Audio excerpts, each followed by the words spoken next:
Imagine for a second that you aren't actually the one driving your life. This is exactly what Carl Jung, the titan of depth psychology, called the greatest tragedy of the human soul. You wake up, it's 6:30 a.m., without a single conscious thought. Your hand reaches for your phone. You scroll through a feed of strangers, absorbing their triumphs and their anxieties before you've even whispered a word to yourself. You brush your teeth, stare into the mirror, and see a face you recognize, but a soul you haven't truly spoken to in years. You dress in clothes chosen to signal success or belonging to people you don't even like. You drink your coffee, head to a job that pays for a life you're too tired to enjoy, and nod at the right times, laugh at the right jokes, and follow the script of being a good citizen, a good partner, a good employee. But as you're sitting in traffic or staring at a flickering cursor on a screen, a cold, unsettling realization begins to crawl up your spine.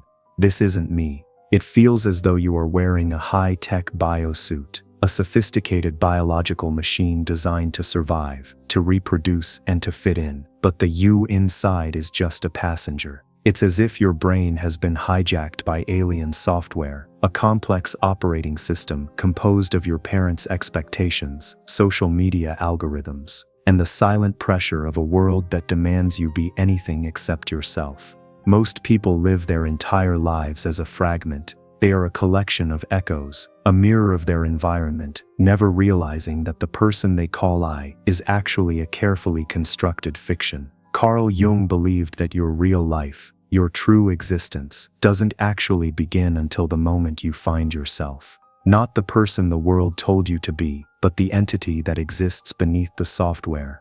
Today we aren't just looking at psychology, we are performing an audit of your soul. We are going to peel back the layers of the mask you've worn since childhood, confront the unrecognized twin living in your basement, and finally understand why your own mind seems to sabotage your happiness. Stay with us, because by the end of this journey, the final realization we uncover will challenge every truth you've ever believed about who you are. The software is about to be overwritten. Your life is waiting to begin. To understand how to find yourself, you must first understand what you are currently losing. Jung called the process of becoming who you truly are individuation. But don't be fooled. This isn't a self-help journey of adding new skills or manifesting a better version of you. Individuation is a radical act of subtraction. It is a psychological death. Jung himself had to face this. At the height of his career, a man of immense status and intellect, he realized he was hollow. He stepped away from the world, descended into his own visions, and documented them in what we now know as the Red Book. He realized that most of us are like actors who have played a role for so long that we've forgotten the actor even exists. Think of your life as a grand house. Since you were a child, society has been locking doors. Don't show anger, click. Another door locked. Don't be too sensitive, click. Follow this career path because it's safe, click. By the time you are an adult, you are living in a tiny, cramped hallway of your own mansion, thinking that this hallway is the entire world. Individuation is the terrifying process of finding the keys and opening those doors. It is the moment you stop being a fragment and start becoming a whole. But here is the catch: to find the whole, the version of you that currently exists, the one that seeks approval, the one that follows the alien software, must die. You aren't losing your identity, you are losing the chains that you mistook for your identity. Have you ever felt that quiet, persistent ache in your chest during a quiet moment? That sense that there must be more than this? That is not depression, that is the self. The vast buried part of your being, trying to breathe through the cracks of your persona. But to let it breathe, we have to face what Jung called the most dangerous part of the psyche, the part you've spent your whole life running from. In the world of Carl Jung, this acting we do isn't just a habit, it's a psychological structure called the persona. Derived from the Latin word for mask used by Roman actors, the persona is the face you wear to meet the world. It's your social camouflage. It is the version of you that is polite at dinner parties, professional in meetings, and agreeable in front of your parents. But here is where it becomes dangerous. Most people don't just wear the mask, they become the mask. Think of it as a biological necessity that turned into a prison. When you were a child, you learned that being good got you love, and being angry or weird got you rejected. So you developed a high-performance OS, a persona, to navigate society. You learned to signal success, stability, and belonging. But as Jung famously warned, the persona is that which in reality one is not, but which oneself as well as others think one is. The more you invest in this ideal image, the more you starve your true self. You might have the perfect LinkedIn profile, the respected job title, and the admiration of your peers, yet feel a haunting sense of emptiness when the lights go out. That's because your persona is thriving while you are suffocating. We are addicted to the approval of the crowd. We trade our authenticity for likes and nods, not realizing that we are paying with our life force. We've built a cage out of other people's expectations, and we've decorated it so well that we're afraid to leave. But why is it so hard to just take the mask off? Why does the idea of being truly seen terrify us to our core? The answer lies in what you've been hiding behind that mask. Because everything you've rejected about yourself, the parts that didn't fit the script, haven't disappeared. They've gone into the basement. And in the next part, we are going to open that basement door to meet your unrecognized twin. Stay with us, because understanding this next concept is the difference between living a lie and finally claiming your power. If the persona is the bright, polished image you show to the world, then what happens to everything else? What happens to your untapped aggression, your selfish desires, your irrational fears, or even your hidden genius? Carl Jung called this territory the shadow. Think of the shadow as your unrecognized twin who has been locked in the basement of your psyche since you were a child. Every time you were told to behave, every time you felt a spark of envy you were ashamed of, or a level of ambition that felt too much, you pushed that energy into the dark. But here is the thing about basements. Eventually, the pipes start to leak. The shadow doesn't stay quiet because you've denied it a voice. It finds a way to speak through your life in ways you can't control. This is what Jung meant when he said, "Until you make the unconscious conscious, it will direct your life, and you will call it fate." Have you ever met someone who annoyed you instantly? Someone whose arrogance, laziness, or need for attention made your blood boil? According to Jung, that visceral reaction is rarely about them. It's a projection. You aren't seeing a stranger, you are seeing a piece of your own shadow reflected back at you. Your mind is pointing at them, so you don't have to look at the twin living inside you. We judge in others what we haven't the courage to face in ourselves, but the shadow isn't just a collection of bad traits. It is a reservoir of pure raw energy. When you integrate your shadow, you don't become a worse person, you become a whole person. You reclaim the fire you need to stand up for yourself, the creativity that was stifled by being nice, and the power that was buried under guilt. The journey to finding yourself isn't about becoming perfect, it's about becoming complete. But even as you begin to face your shadow, there is another force at play, a deeper ancient resistance that tries to keep you exactly where you are. To move forward, we have to navigate the internal landscape of the hero and the coward. If finding yourself is so rewarding, why do we fight it with every fiber of our being? The truth is, the moment you decide to look inward, a part of you will try to shut the door. Carl Jung understood that the psyche is not a peaceful garden, it is a battlefield. Between who you are and who you could be lies a treacherous territory he called the inner landscape. In this landscape, two ancient forces are constantly at war, the hero and the coward. The hero is the part of you that craves growth, meaning, and truth. It's the voice that whispered "this isn't me" in the first chapter, but the coward is just as powerful. It isn't evil, it is your survival instinct gone rogue. It wants you safe, predictable, and small. It uses resistance as its primary weapon. The coward within you is a master of disguise. It doesn't usually scream, it whispers. Have you ever had a brilliant idea, a spark of creativity that made your heart race, only to have a voice immediately follow it with, "Who do you think you are? Someone else has already done this better. Let's just stick to what's safe." That is the coward protecting the walls of your prison. It manifests in the chronic procrastination of your soul's calling. You tell yourself you'll start that project, leave that relationship, or speak your truth when the timing is right. But in the Jungian sense, the coward ensures the timing is never right. It keeps you in a state of perpetual preparation, where you are always getting ready to live, but never actually living. It shows up as people-pleasing. When you say yes to a request you hate or laugh at a joke that offends your values, the coward is at the wheel. It is terrified that if the persona drops, you will be cast out of the tribe. It would rather you be a well-liked ghost than a disliked human being. Perhaps its most dangerous form today is digital sedation. Whenever a difficult emotion bubbles up, loneliness, meaninglessness, or the realization that you are off track, the coward reaches for the anesthesia. You drown the voice of yourself in a sea of 15-second videos and endless notifications. You aren't bored, you are hiding. You are using the noise of the world to silence the scream of your own potential. Jung noted that many people would rather endure a lifetime of quiet misery than face the terrifying uncertainty of their own soul. They stay in the cramped hallway of the mansion because at least they know where the walls are. But here is the secret of the inner landscape.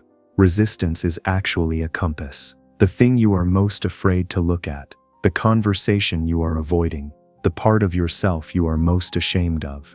That is exactly where your treasure is buried. To cross this forest, you must stop trying to fix your anxiety and start listening to it. Because your anxiety isn't a malfunction, it's a signal from yourself that you are living a life too small for your soul. And as you step forward into this unknown, you begin to realize that you aren't alone. You are backed by ancient powerful patterns that Jung called the archetypes. When you feel that sudden surge of courage to stand up for yourself, or a wave of nurturing compassion that surprises even you, where does it come from? Carl Jung discovered that we are not born as blank slates. Instead, we arrive with a psychological DNA, a set of ancient universal patterns he called the archetypes.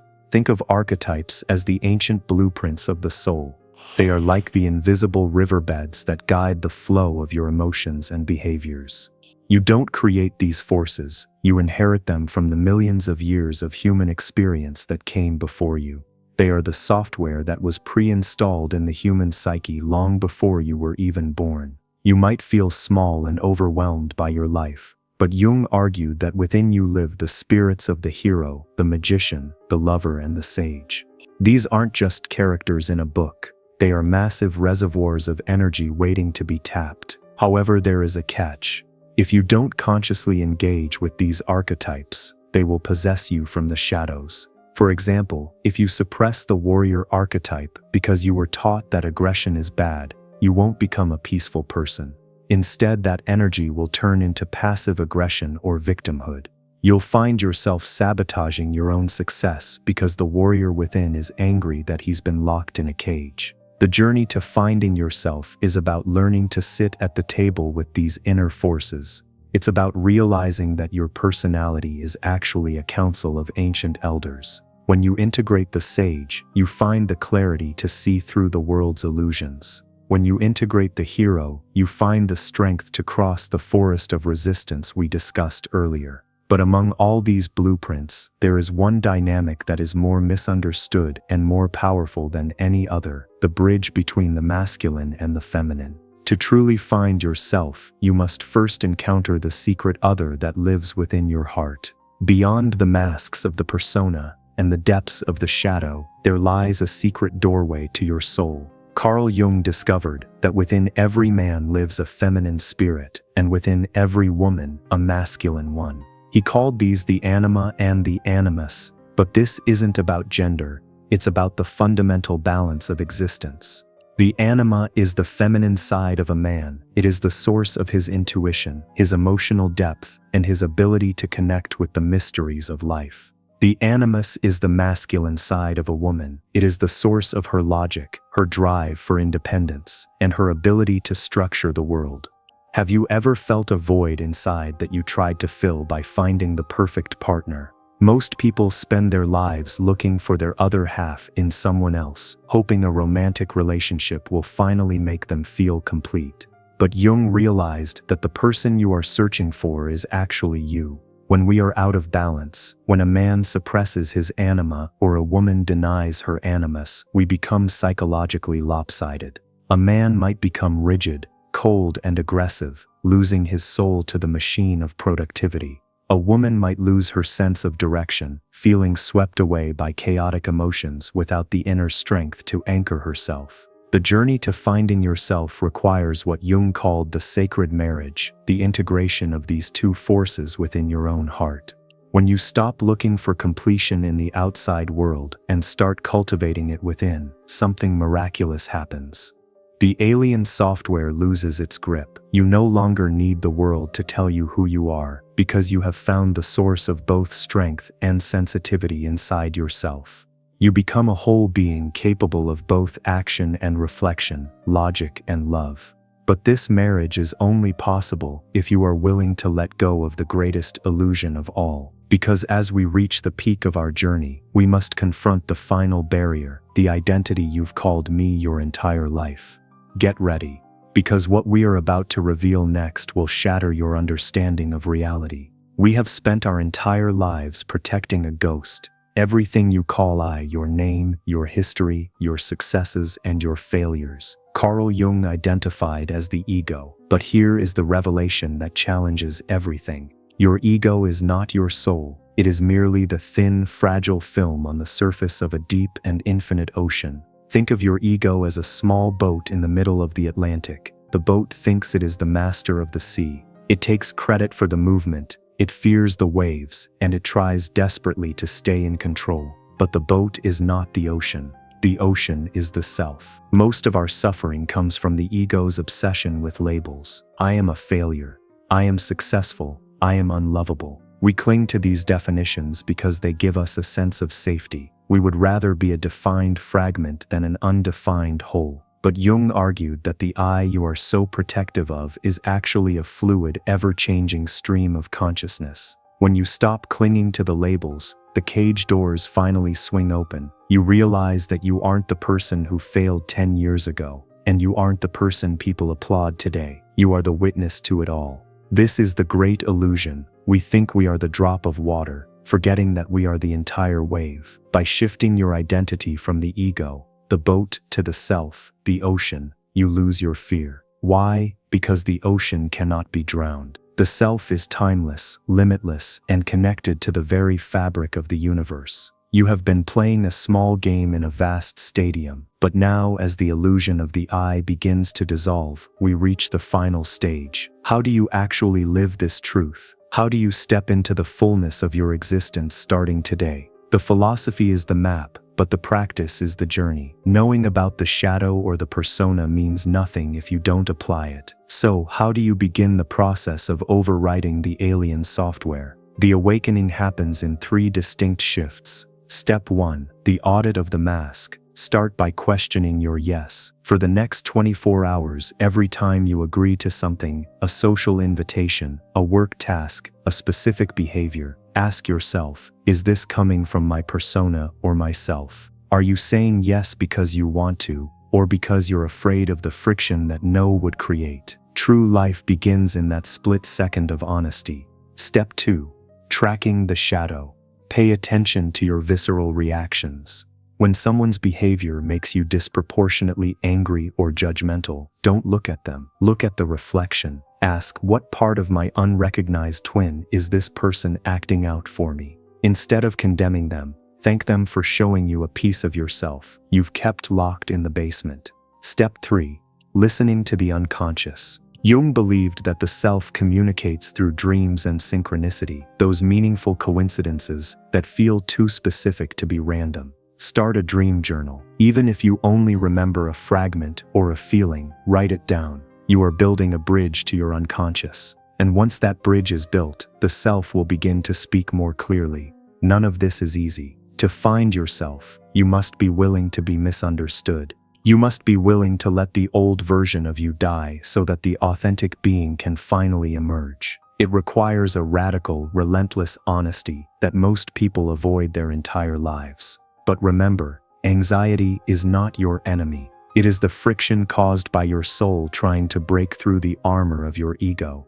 Stop trying to fix the discomfort and start leaning into it. It is the labor pain of your new life being born. The question is no longer how to find yourself. The question is, are you brave enough to stop hiding? We often think of finding ourselves as a long journey to a distant land. We travel, we study, we search for that one missing piece that will finally make us whole. But as we reach the end of this exploration, Carl Jung leaves us with one final, earth-shattering revelation. You were never truly lost. The self you have been seeking has been here all along. It was the silent witness to every tear you shed behind your persona. It was the hidden strength within your shadow. It was the quiet intuition whispering beneath the noise of the alien software. You didn't need to create a new you. You only needed to remember who you were before the world told you who you should be. Finding yourself isn't a destination. It's a homecoming. It is the moment you stop running from the unrecognized twin in the basement and realize they were just holding the key to your power. It is the moment you realize that the cramped hallway of your life was only a tiny part of the mansion you were born to inhabit. The masks have served their purpose. The resistance has shown you the way. The sacred marriage within has begun. So now the choice is yours. Will you go back to the 6:30 a.m. routine, drifting through a life that belongs to your conditioning? Or will you have the courage to step into the unknown, the only place where transformation actually happens? Your life does not belong to your parents, your employer, or the algorithms on your screen. Your life belongs to the vast, limitless consciousness that is currently listening to these words. Step out of the script, overwrite the software, because life doesn't truly begin until you find yourself. And now, for the first time, you are finally awake.